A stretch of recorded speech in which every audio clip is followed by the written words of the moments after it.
Feeling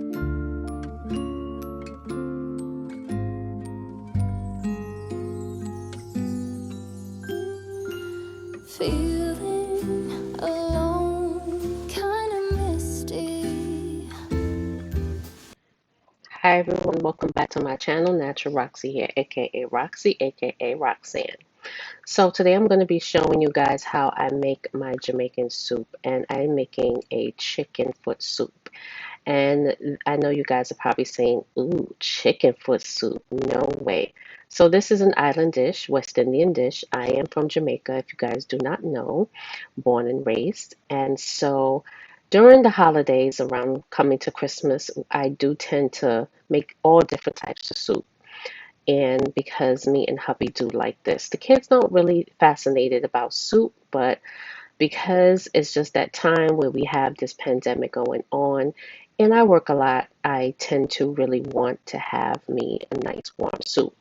So this is me adding the water to the pot. I do run the water in the cold temperature, not hot temperature. So I'm putting a little bit of vinegar inside the chicken in the bowl.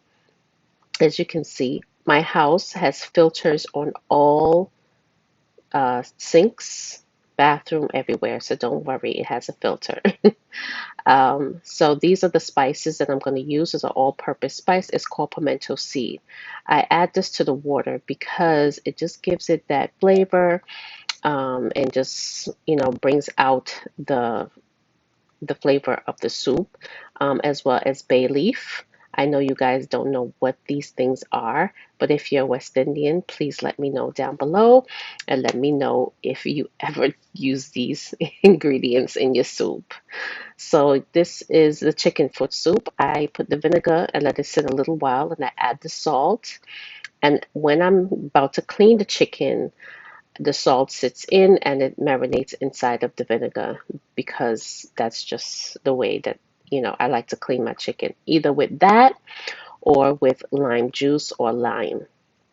That's how I clean all my meats. I don't clean my red meat with vinegar, but I do clean my meat sometimes, my chicken meat, with vinegar or lemon. So what I'm going to do is cut off the nails off of the chicken foot. If you can see here, I tried to zoom this in and I thought I did, guys, but unfortunately I did not zoom it in for you.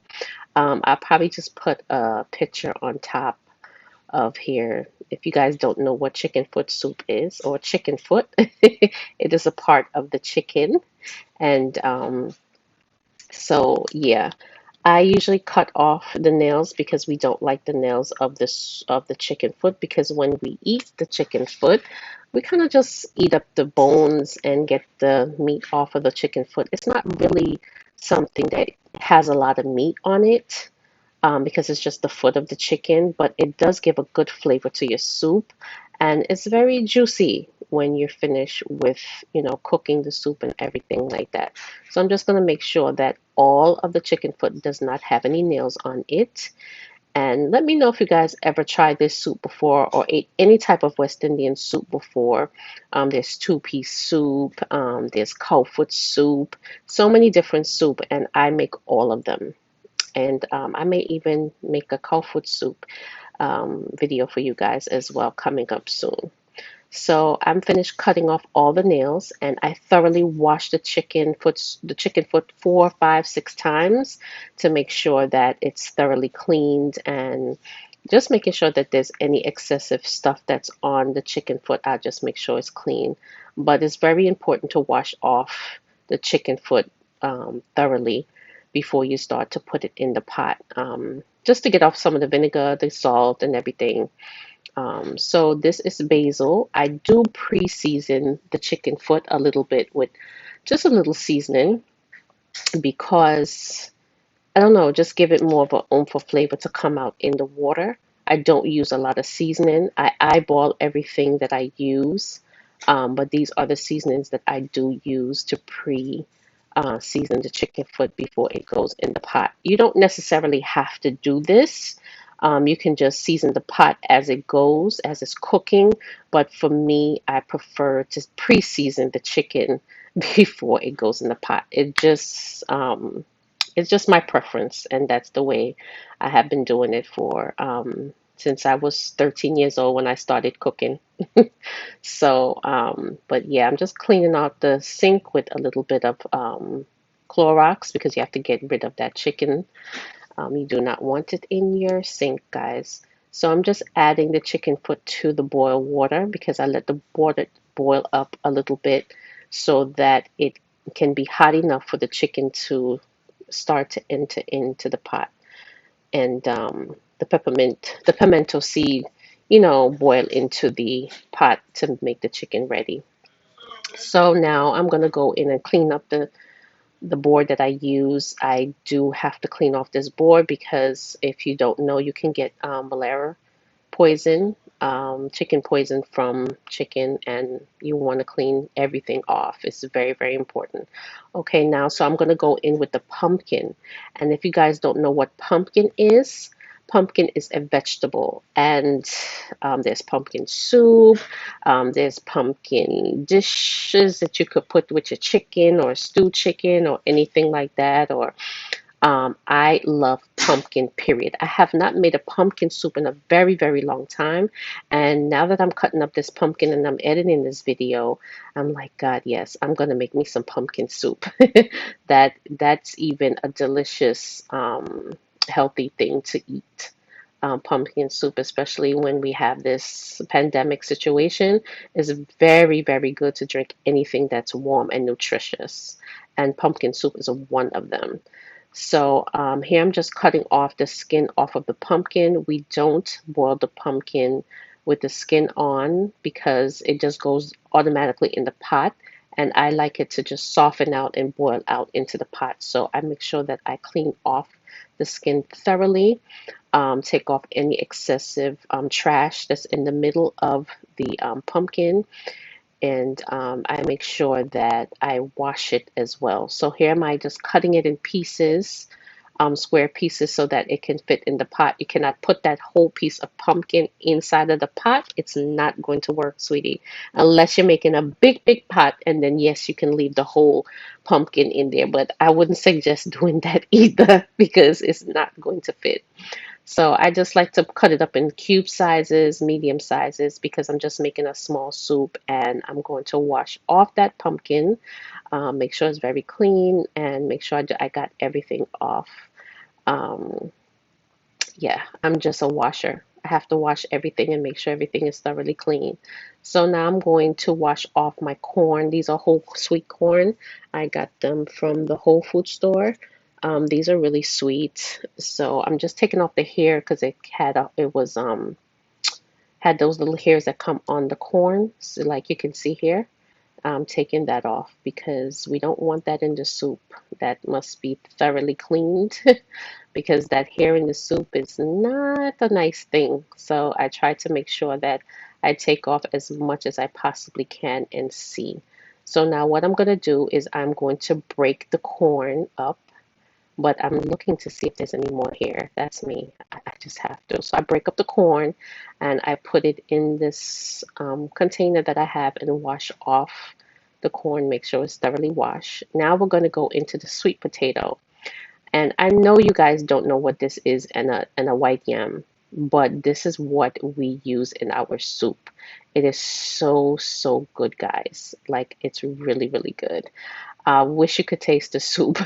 But if you ever one day wanted to try out a West Indian soup, you can go to any West Indian restaurant and see if they have any type of soup. Usually these are in the soup most of the time. Traditionally, back home, this is what we do, but when you go to the restaurants, not many restaurants do these things because it takes time. It takes a lot of time to put the sweet yam and the chocho and the banana and all these things inside the soup. So this is my homemade back home type of soup that I'm making.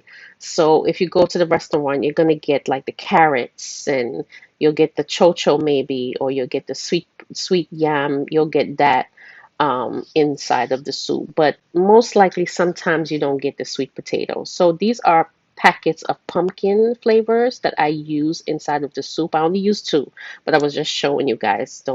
I don't use all of it because it's a lot of sodium. These are my peppers that I put inside of the soup, and this is my Lipton soup, and I only use the noodles. I don't use the salty flavor that comes inside of the packet because already I have the seasonings and I have the seasoning from the pumpkin package mix. So I don't use that. I just like the noodles inside of the soup. So I went ahead and made sure that the chicken boiled for a good little while. I would say a good 20 minutes. You don't want to boil it too much because chicken foot skin, it will come off. So I put in my sweet potato. I did add in the pumpkin pack because you want to go ahead and just make sure everything starts to cook out because it takes a little while. The sweet yam and the sweet potato is kind of hard. So you want everything to just cook, and you don't want the chicken foot to cook out too much because you want everything to cook together. It just makes it easier so that you don't have a boneless chicken foot. That basically how much I could just say it. Just don't boil out it too much. So this is one of the peppers. I take out the seed, guys. If you want it hot, hot, hot, don't take out the seed. But for me, I'm suggesting to take out the seed out of that Scotch bonnet pepper because it is hot. So I'm just tasting it to make sure that it is flavored. It has enough flavor, and as you can see, it is now looking orange because of the pumpkin soup mix. The pumpkin soup mix really is just to give it a little color. It has a little flavor to it, but not too much, but mostly just to give it a little color. That's why I use that pumpkin soup mix. And I'm going to cover it, make it cook a little while, and let it sit there and go ahead and boil. So now I'm going to come back. I already put in the corn, so I'm going to come back and put in the pumpkin. And the pumpkin always goes last, guys, because I'm going to tell you why. Pumpkin is something when it boils out, it melts away completely. So you want to make sure that that is the last thing that you put inside of your soup. And then it can boil out to be as soft as possible. And then you can turn off the pot and simmer it down because it will boil out completely and you will not have any pumpkin inside of your soup. I'm telling you guys, you won't have it at all. So yeah, I'm just mixing everything around and evenly coating everything. I did add a little bit more water to this because sometimes as it's cooking, the water will dissolve. And I just wanted a little bit more water to it, as you can see, because this is a soup. I want to drink it. I need a little bit of, liquid in there. But eventually, after a while, it definitely will thicken up a little bit. So as you can see, I'm putting in the noodles. I do not use these. I do not use the salt of that packet at all. Completely do not use it, just the noodles. I'm gonna try to find and see if I could just find something with just noodles. But anyway, this now is a tradition thing, dumpling in your soup. And a lot of restaurants don't put dumpling in their soup. I'm gonna tell you this. This is a back home tradition.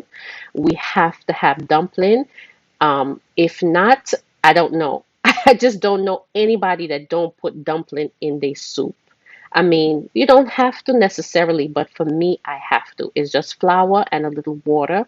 You mix it up until it becomes a whole, like a dough. And as you can see, I'm mixing it up. I did go ahead and add a little bit more water because I needed to, come as a dough. Please excuse the powder flour on my shirt. When you're cooking, guys, listen. That's how it is. It's gonna be messy, but I try not to be. But anyway, so this is how I make it, and I roll it up and roll it up in my hands until it becomes a dough. Like it's just like mostly baking a bread or something like that. You'll roll it up in your hand. This is how it is. So see, guys, it's now in a hole. So what I do is roll it up in little balls. You can roll it like a triangle or like a what would I say, like a candle. You can roll it like that if you want to, but me, I like the little balls inside of it, just not to make it too cluttered inside of the pot. So, but yeah, that's what I would do. Just roll it up and add them and break off the pieces inside of the pot, and I'd go ahead and let that cook as well. And the dumpling can go in last with the pumpkin as well, because dumpling don't take too long to cook, but you just want everything to go ahead and simmer together, and it eventually will come out to be a nice texture. So this is my soup, guys. Please let me know if you've ever had chicken foot soup, any type of Jamaican soup. How did you, if you did taste it, how did it taste to you? Not everyone knows how to cook it, but I love to cook, guys, and it's a shame that I've never ever shown any of my meals. And my husband was telling me that, why don't you show what you cook on your vlogmas? And I said, yes, I will show this. So anyway, happy holidays and enjoy, and I hope everyone is staying blessed and safe and having a nice warm soup for the holidays. I'll see you in my next video, guys. Take care.